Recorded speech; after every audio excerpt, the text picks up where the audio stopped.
कोई भी आपके सवाल हो इस मुद्दे से जुड़े, मैं जरूर उनका जवाब देना चाहूंगी। ऑपरेशन सिंदूर के तहत पाकिस्तान को बेनकाब करने के लिए एक सर्वदलीय डेलीगेशन विदेश में है और वहां पर कांग्रेस पार्टी के सांसद शशि थरूर ने कहा है कि सैन्य वक्त की बात छोड़ दें अगर, तो सर्जिकल स्ट्राइक पहली बार 2015-16 में हुई, यानी यूपीए सरकार के वक्त कोई सर्जिकल स्ट्राइक नहीं हुई। थरूर लगातार बयानबाजी कर रहे हैं, उस पर कांग्रेस पार्टी का क्या स्टैंड है? लक्ष्मण सिंह पर कार्रवाई की बात की जा रही है, थरूर पर कार्रवाई की बात क्यों नहीं की जा रही है? देखिए, सबसे पहली बात कि दलगत राजनीति को अलग थलग करके, इतर रख के, मन वचन और कर्म से दलगत एकता को दिखाते हुए पाकिस्तान के जो नापाक मंसूबे हैं उनको उजागर करने के लिए, पाकिस्तान की काली करतूतों का पर्दाफाश करने के लिए एक सर्वदलीय प्रतिनिधि मंडल अलग अलग देशों में गया। उस प्रतिनिधि मंडल के तमाम नेता जो हैं वो भारत का पक्ष वहां पर रख रहे हैं। शशि थरूर जी ने जो बात कही, मैं समझती हूं कि उन्होंने खुद ही जो किताब लिखी थी द पैराडॉक्सिकल प्राइम मिनिस्टर, उसमें वो खुद जिक्र कर चुके हैं कि यूपीए सरकार के दौरान सर्जिकल स्ट्राइक हुई। आज पवन खेड़ा जी जो मीडिया विभाग के चेयरपर्सन हैं, उन्होंने एक्सर्प्ट भी ट्वीट किया है उस किताब का। इससे ज़्यादा मैं इस सिलसिले में कुछ कहना नहीं चाहती हूँ। मुझे लगता है कि आज का जो विषय है वो अपने आप में बहुत गंभीर है और हमें उस पर टिके रहना चाहिए, पर मुझे लगता है कि अगर खुद किताब लिखी है तो इतिहास की जानकारी और सूझबूझ और समझ कर ही लिखी होगी। थरूर साहब के बयान पे ये जो अभी खेरा साहब ने कहा कि उन्होंने समझा दिया है तो ठीक है, तो ये क्या टेम्पररी सीज फायर है या थरूर कांग्रेस सागा में पूर्ण विराम लगा है? मुझे ऐसा लगता है कि कोई व्यक्ति विशेष क्या कहता है, और अगर वो भारत के पक्ष की बात कह रहा है, उसकी बात में कोई विरोधाभास है जिसका जिक्र पार्टी के मीडिया विभाग के चेयरमैन ने खुद कर दिया है, उस पर किसी और टिप्पणी की आवश्यकता नहीं है। मुझे लगता है कि आज ज़रूरी ये है कि मोदी सरकार को इस बात पर घेरा जाए कि सीज़ फायर करवाने का श्रेय जो ट्रंप 8 बार ले चुका है, उसका खंडन खुद नरेंद्र मोदी ने एक बार भी क्यों नहीं किया, जबकि वो देश के नाम संदेश दिया उन्होंने 22 मिनट का, मेरे ख्याल से बहुत लंबा संदेश दिया, और बार बार ये सब बात सामने आ रही है। बार बार आरोप लग रहा है मोदी सरकार पर कि ट्रेड और ट्रंप के दबाव में आकर सिंदूर का सौदा किया गया। मुझे लगता है आज वो बड़ा प्रश्न है और हमें उसी पर सीमित रहना चाहिए। The same I would want in English also. And Ragini, Tharoor has put out a tweet saying that I was talking about respect for the LOC and the IB and the restraint that we've exercised. On the other hand, he's praised the Balakot strike and the Uri surgical strike without reference to the past strikes that Manmohan Singh government has done. Mr. Shashi Tharoor is a very articulate person, and I think whatever he has said does not need to be interpreted. Whatever he has said is pretty clear, his message is pretty clear, but there are certain aspects of his speech which have been contradicted by Mr. Pawan Kheda himself, who is heading the media department. He has quoted from the book written by Mr. Shashi Tharoor, in which he has categorically mentioned that there were surgical strikes during the UPA regime when Mr. Manmohan Singh, Dr. Manmohan Singh was the Prime Minister. So I think it is pretty clear. Whatever happens after this, I think time will only tell about it. And the issue that I have addressed today is important enough to be taken up by media without kind of, cornering the essential issue and bringing forth what Mr. Shashi Tharoor is saying abroad.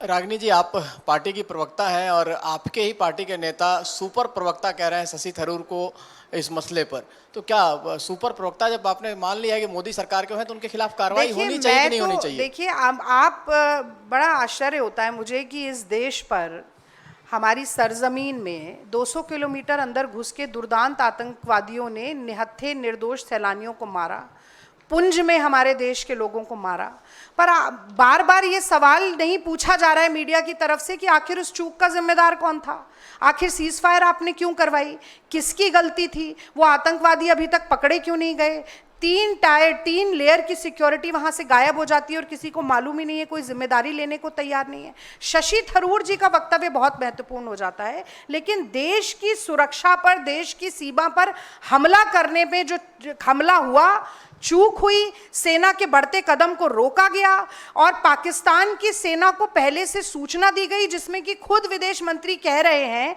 Eight the start of the operation, continuously he is using present continuous tense, वो कह रहे हैं we are striking at the terrorist infrastructure. ये मैं बता रहा हूं, इन पर सवाल आने चाहिए। मुझे लगता है ये ज्यादा बड़े महत्वपूर्ण सवाल हैं बजाय इसके कि एक डिस्टॉर्टेड वर्जन में शशि थरूर जी क्या कह रहे हैं।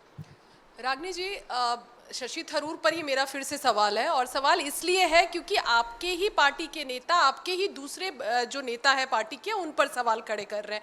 बीजेपी ये कह रही है कि शशि थरूर वहां पाकिस्तान को बेनकाब करने गए हुए हैं और कांग्रेस को ये पसंद नहीं आ रहा है क्योंकि कांग्रेस पाकिस्तान की भाषा बोलती है।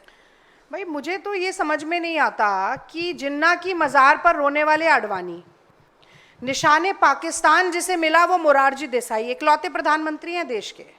लाहौर बस यात्रा चलाने वाले अटल बिहारी वाजपेयी, कारगिल के बाद भी मुशर्रफ को दिल्ली में बुलाने वाले अटल बिहारी वाजपेयी, आईएसआई को जॉइंट इन्वेस्टिगेशन के लिए पठानकोट में रेड कारपेट वेलकम देकर बुलाने वाले एकमात्र इकलौते प्रधानमंत्री नरेंद्र मोदी, साड़ी और शॉल से डिप्लोमेसी करने वाले नरेंद्र मोदी, बिन बुलाए मेहमान की तरह जाके बर्थडे केक खाने वाले नरेंद्र मोदी, और हम पाकिस्तान की भाषा बोल रहे हैं।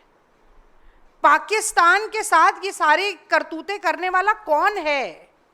उसके बाद सामयिक नीति, कूटनीति ऐसी कि पूरे देश ने इस बात का विरोध किया कि भारत में हमला हुआ और इस तरीके से हमारे नागरिकों को मारा, लेकिन पाकिस्तान को उस हमले के साथ जोड़कर उसकी निंदा करने वाला एक देश नहीं था। आईएमएफ का जब लोन $3 बिलियन का सैंक्शन हुआ तो भारत के साथ खड़ा होकर पाकिस्तान को लोन न दिया जाए ये कहने वाला एक देश नहीं था। आज कटघरे में अगर कोई खड़ा है तो वो नरेंद्र मोदी और उनकी सरकार खड़ी है, क्योंकि मैं समझती हूं कि जैसे 1971 बोलते ही इंदिरा गांधी याद आती हैं। बहुत बड़ा मौका था मोदी जी के पास कि 2025 बोलो, पीओके पे कब्जा करती सेना और पूरा देश, पूरी दुनिया नरेंद्र मोदी का नाम लेती। वो मौका मोदी जी ने क्यों गंवाया? पाकिस्तान की सेना को इस तरीके की स्ट्रैटेजिक इंफॉर्मेशन लीक क्यों की गई? आज ये सवाल हैं, इनका जवाब देना पड़ेगा। वर्दी और सिंदूर पर आप सियासत क्यों कर रहे हैं? आपको देना पड़ेगा। आप कभी वर्दी को ढाल बनाए, कभी सिंदूर को, कभी शशि थरूर जी को, ये नहीं चलेगा। ये सवाल लाजमी है लोकतंत्र को बचाने के लिए, देश की सुरक्षा को बचाने के लिए, और देश के जो संवेदनशील मुद्दे हैं, जो भावनाओं से जुड़े मुद्दे हैं, उस पर सियासत ना करने की एक नज़ीर बनाने के लिए। Ma'am, the manner in which every day we have seen that how BJP MP Nishikant Dubey is making a tweet and making allegations upon the Congress party's previous government. Today itself, once again he has said that I feel ashamed the manner in which US has put pressure upon India during 1988 nuclear deal between India and Pakistan. Did How you do you see see that this? tweet? I have seen that And tweet. did you I see- need did you your see- reaction upon it. Did you see the documents that were attached with Yes, that tweet? ma'am, I have So seen the that. allegation which Mr. Dubey is making is not mentioned in those documents at all. What is the document saying, if you've read it? The document is talking about Afghanistan.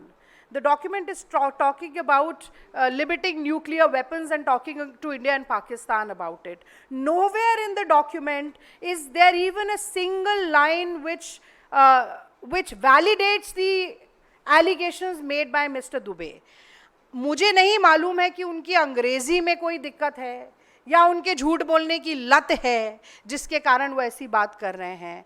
आप पढ़ तो लीजिए, please go through the documents, please read the documents before attaching those. I think he's only making a fool of himself. Nobody takes what Nishikant Dubey says seriously because he has degraded and demerited the position that he holds in the BJP. And I think he should think twice before making such allegations and blurting out whatever he feels like. He is sitting on a responsible seat. और किसी का नहीं तो उस पद की गरिमा का ध्यान रखें।